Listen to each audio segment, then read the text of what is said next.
ধর্মীয় সংখ্যালঘুদের উপর আক্রমণ করা হচ্ছে কেন? বাংলাদেশ সরকার জবাব দাও। অবিলম্বে বাংলাদেশের সংখ্যালঘু মানুষের নিরাপত্তার দায়িত্বের বাংলাদেশ সরকারকে নিতে হবে। ইনকিলাব জিন্দাবাদ। অবিলম্বে বাংলাদেশের সংখ্যালঘুদের নিরাপত্তার দায়িত্ব সরকারকে নিতে হবে। বাংলাদেশের সমস্ত সংখ্যালঘু মানুষের নিরাপত্তার দায়িত্ব সরকারকে নিতে হবে। সমস্ত মানুষ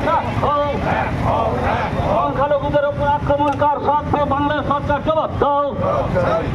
ইনকিলাব জিন্দাবাদ। প্রতিবাদে সমস্ত মানুষ এক হও। বাংলাদেশের সংখ্যালঘু সম্প্রদায়ের আক্রমণের প্রতিবাদে সমস্ত মানুষ এক হও। বর্তমানে